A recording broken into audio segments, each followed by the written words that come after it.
पर discipline, narrower discipline, discipline. अब narrower discipline के मतलब क्या हुआ कि ये जो कोडिंग है वो एक लिमिटेड स्कोप्स के लिए है, और प्रोग्रामिंग क्या है, प्रोग्रामिंग जो है वो बिगर डिसिप्लिन है। क्या है, बिगर, बिगर डिसिप्लिन, डिसिप्लिन, ये बड़े डिसिप्लिन के लिए है, मतलब ये बड़ा है, और ये कोडिंग छोटा है। किससे, प्रोग्रामिंग से। कोडिंग का मतलब ये होता है writing a chapter. Coding is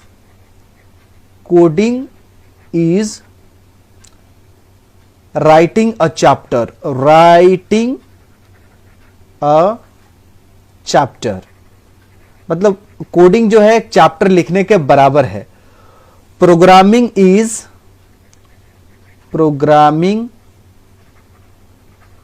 programming is, ये भी पहला ही रहेगा, पहला point. Programming is writing a book, writing a book. ये पहला अंतर है दोस्तों। दूसरा अंतर मैं बता रहा हूं। दूसरा अंतर क्या है, बहुत ही सिंपल और आसान भाषा में, जिससे सबको समझ में आए, सबका साथ हो और सबका विकास भी हो। Writing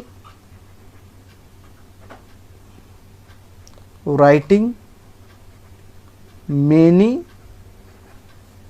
lines of code, lines of code, बहुत सारे लाइन्स आपको लिखना है कोड का, इन ऑर्डर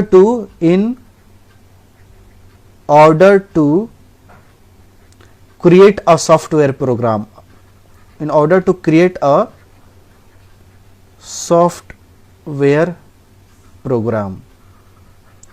दोस्तों हमेशा पूछते हैं मैं कोडर हूं, मैं प्रोग्रामर हूं, तो ये होता क्या है, इसके बारे में आपको जानना बहुत जरूरी है, क्योंकि दुनिया प्रोग्रामिंग से ही चलने वाली है। चाहे वो जीरो मूवी बने, चाहे वो बाहुबली बने, चाहे वो रोबोट बने, चाहे वॉर बने, सब एक तरह की एनिमेशन वाली फिल्म से। अब प्रोग्रामिंग में क्या है, प्रोग्रामिंग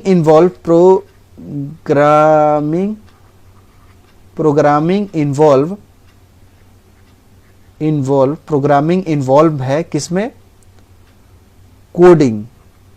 कोडिंग में, प्लस ये ध्यान रखिए, प्लस अदर टास्क। मतलब प्रोग्रामिंग जो होता है वो तो प्रोग्रामिंग कोडिंग करे, प्रोग्रामर जो है कोडिंग करेगा, प्लस अदर टास्क करेगा, जैसे कि such as analysing and implementing algorithm and understanding data structure, understanding data structures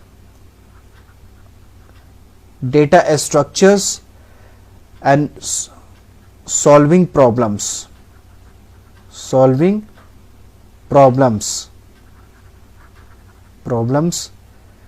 and more मतलब प्रोग्रामिंग क्या है, कोडिंग तो करेगा, कोडिंग प्लस अदर टास्क, जैसे एनालाइज करना, इंप्लीमेंट करना, एल्गोरिथम लिखना, समझना डेटा स्ट्रक्चर को और सॉल्व करना प्रॉब्लम को, और इससे भी ज्यादा। यानी जो भी प्रोग्रामर होगा वो पहले कोडिंग करेगा, कोडिंग करने के बाद उसको अदर काम भी रहेगा, जैसे कि एनालाइज करना पड़ेगा, एल्गोरिथम लिखना पड़ेगा, अंडरस्टैंड करना पड़ेगा डेटा स्ट्रक्चर का, प्रॉब्लम भी सॉल्व करना पड़ेगा। ये हुआ दो डिफरेंस। और तीसरा डिफरेंस बहुत ही आसान है दोस्तों, वो सिंपल सा है। तीसरा डिफरेंस वो मैं आपको बता रहा हूं। तीसरा जो डिफरेंस है वो है कोडर्स आर बिगिनर। कोडर्स जो होते हैं, कोडर्स आर बिगिनर्स, स्पेलिंग आप देख लीजिएगा, बिगिनर्स। कोडर्स क्या होते हैं, बिगिनर्स होते हैं।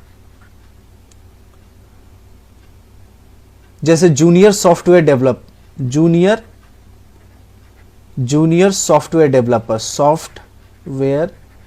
डेवलपर, जितने भी जूनियर सॉफ्टवेयर डेवलपर है वो सारा क्या है, कोडर्स हैं। प्रोग्रामर क्या है, तीसरा जो अंतर है, प्रोग्रामर जो है वो क्या है, programmers are typically technically minded, technically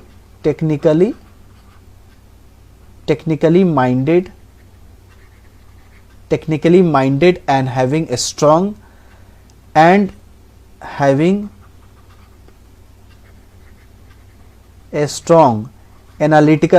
analytical skills।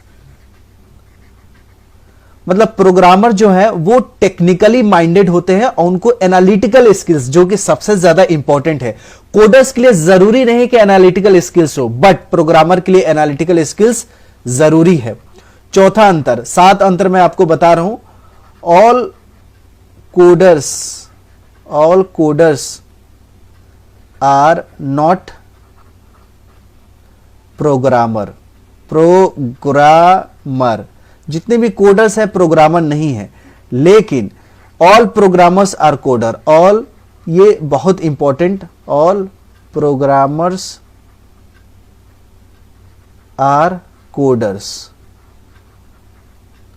जितने भी प्रोग्रामर है सारे कोडर्स है, लेकिन जितने कोडर्स है वो प्रोग्रामर्स नहीं है दोस्तों। ये चौथा था। पांचवा अंतर देखिए, पांचवा भी बहुत ही सिंपल है, लेकिन ये एग्जाम में वाइवा में पूछे जाते हैं दोस्तों, इसको याद रख लीजिएगा। It's easy to become coder. Coder होना बहुत ही आसान है, but it's difficult to become programmer.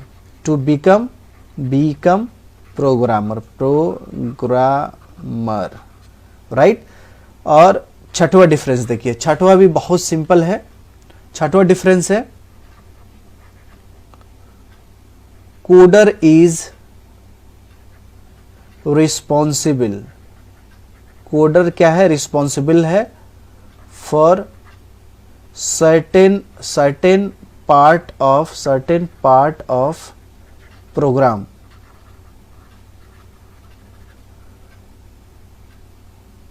certain part of the program, या इसको कह सकते हैं सॉफ्टवेयर प्रोडक्ट। प्रोग्राम को सॉफ्टवेयर प्रोडक्ट भी बोल सकते हैं। जैसे बिग बाजार का बनाना हो तो बिग बाजार का जो सॉफ्टवेयर है वो सॉफ्टवेयर प्रोडक्ट होगा। Programmer is responsible for entire software product.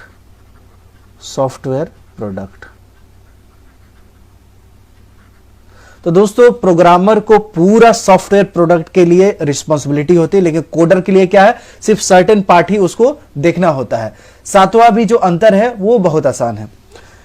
सातवां भी अंतर, आप बहुत सारी चीजें आप समझ गए, मैंने 7 वादा किया था आपसे बताने के लिए। अब जो कोडर होने के लिए क्या करना है, टू बी अ कोडर होने के लिए क्या करना है, वन शुड हैव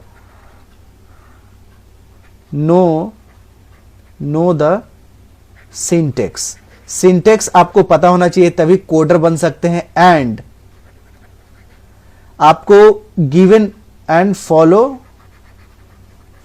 क्या करना है, गिवन इंस्ट्रक्शन, जो भी दिया हुआ इंस्ट्रक्शन उसको फॉलो करना है। Right. And requirement to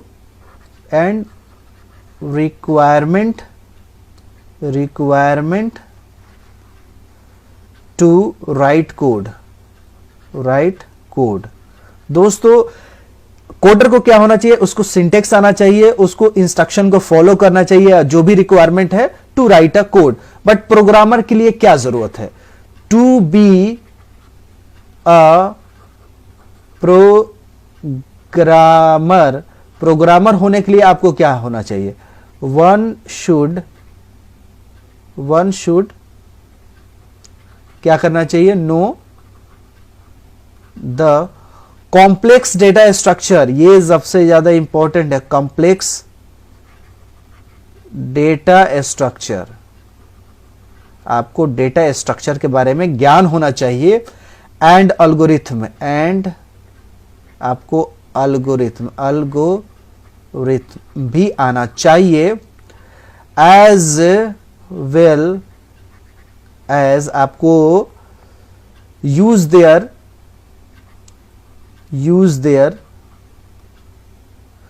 own imagination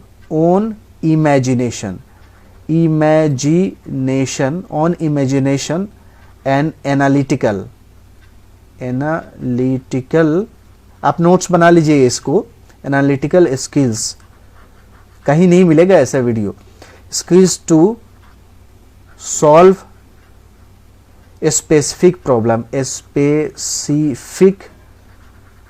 problems, right. Programmer होने के लिए आपको कॉम्प्लेक्स डेटा स्ट्रक्चर को समझने की जरूरत है, एल्गोरिथम समझने की जरूरत है, और अपना खुद का इमेजिनेशन और एनालिटिकल स्किल्स यूज करना, तब आप प्रोग्रामर बनेंगे।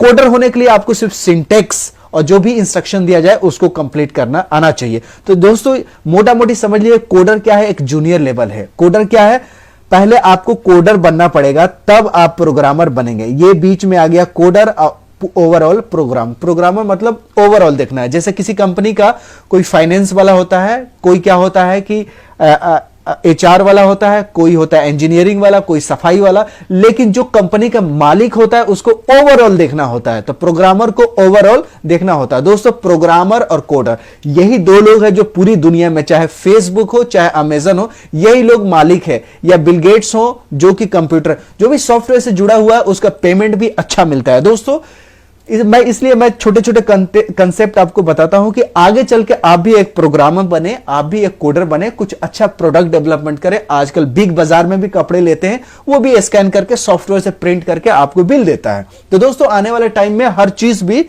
ऐसे होने वाले हैं। तो दोस्तों अगर वीडियो पसंद आए तो लाइक कीजिएगा।